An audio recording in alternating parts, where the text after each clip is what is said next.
আসসালামু আলাইকুম। এখন আমি যাচ্ছি আমার জিমে, এক্সট্রিম ফিটনেস ইউনিট 2-তে। আজকে রাস্তাটা বেশ খালি, একটু ঠান্ডা ঠান্ডাও পড়েছে। তো আজকে হচ্ছে মারবো ব্যাকের ওয়ার্কআউট। আমাদের এই রোডটা দিয়ে চলতে আমার অলওয়েজই খুব ভালো লাগে, কারণ মানুষজন খুব কম থাকে এই সময়। আজকে আপনাদেরকে আমার জিমের এন্ট্রান্স থেকে শুরু করে সব কিছু দেখাবো, যে কিভাবে আমরা এখানে যাই, কিভাবে আমাদের জিমে ঢোকার রাস্তাটা। এখানে আমরা মাঝে মাঝে আমি পার্কিংও করে থাকি। এই হচ্ছে আমার জিমের ব্যানার এখানে আছে বড় করে, এক্সট্রিম ফিটনেস ইউনিট 2। এবং ঢোকার জন্য হচ্ছে এই এন্ট্রেন্স, এই বিল্ডিংয়ের একদম টপ ফ্লোরে হচ্ছে আমার জিম। সো এদিক দিয়ে আমাদের উঠতে হয়, দেন সামনে লিফট আছে, লিফট দিয়ে চলে যাবো সরাসরি আমাদের জিমে। সাথেই থাকুন, আপনারা সামনের সবকিছু দেখতে পারবেন। এখন চলে এসেছি আমার জিমে। ফিঙ্গার পাঞ্চ করে আমি জিমে ঢুকে যাব।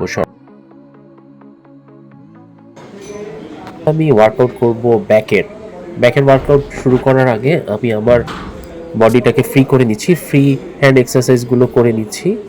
হাতের জন্য, শোল্ডারের জন্য, ব্যাকের জন্য, চেস্টের জন্য বডিটাকে আগে ফ্রি করে নিতে হবে। ফ্রি মুভমেন্টের মাধ্যমে বডিটাকে ইজি করে তারপর আমি আমার ওয়ার্কআউট স্টার্ট করব।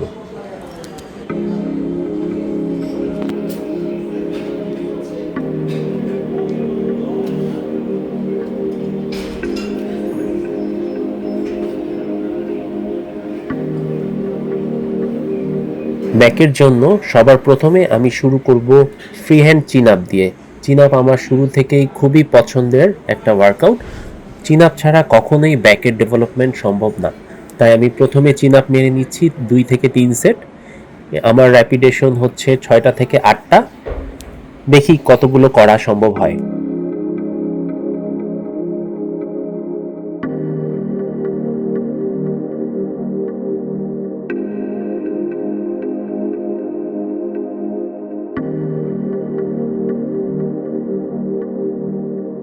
চিন আপের পর আমার প্রথম ব্যাকের আইটেম হচ্ছে ল্যাট পুল ডাউন।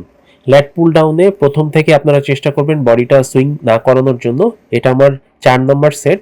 বেশ হ্যাভি ওয়েট নিয়ে মারছি, এজন্য বডিটা একটু বেশি সুইং করছে। তারপরেও চেষ্টা করবেন যে যতটুকু কম সুইং করে ওয়ার্কআউটটা কমপ্লিট করানো যায়। এটা আমার র্যাপিডেশন কাউন্ট হচ্ছে 6টা থেকে 8টা।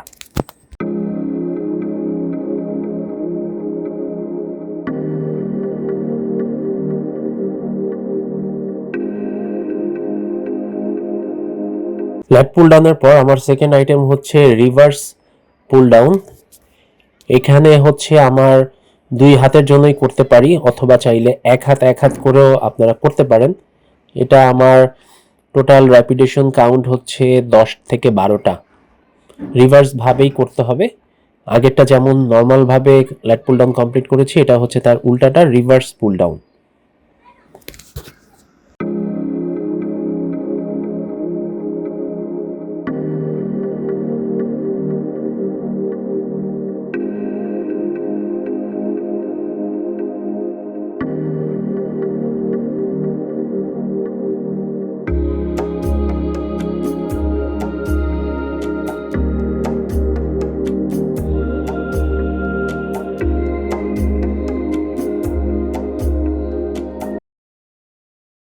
আমার থার্ড আইটেম হচ্ছে কেবল রোয়িং। এই কেবল রোয়িংয়ের কাউন্ট হচ্ছে আমার টোটাল 10 থেকে 12টা। আপনারা চেষ্টা করবেন বডিটাকে সুইং না করিয়ে যতটুকু ক্লোজ মারা যায়। আমার এটা হেভি ওয়েটে হচ্ছে, সেজন্য আমার বডিটা কিছুটা সুইং হচ্ছে, বাট আপনারা চেষ্টা করবেন যে বডিকে সুইং না করিয়ে এটা কমপ্লিট করা।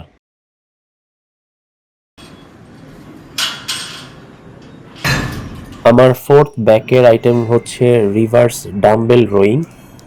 এটা আপনারা চাইলে নর্মালভাবেও মারতে পারেন, রিভার্সভাবেও মারতে পারেন। আমি রোটেট করে মেরে থাকি। লাস্ট উইকে আমি মেরেছিলাম নর্মালটা, এবার রিভার্স করে মারছি। আমার টোটাল র্যাপিডেশন কাউন্ট হচ্ছে 12টা।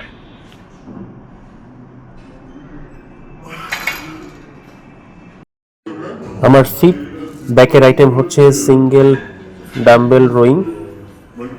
এটা হচ্ছে আপনারা সিঙ্গেল হ্যান্ড করেও মারতে পারেন, চাইলে ডাবল হ্যান্ডও মারতে মারতে পারেন। আমি সিঙ্গেল হ্যান্ড করে মারছি যেন ভালো মতো কনসেন্ট্রেশন দিতে পারি। এটা পার হ্যান্ডে আমার কাউন্ট হচ্ছে 8 থেকে 10টা। আমার ব্যাকের সিক্স এবং লাস্ট আইটেম হচ্ছে কেবল বার জিগজ্যাক।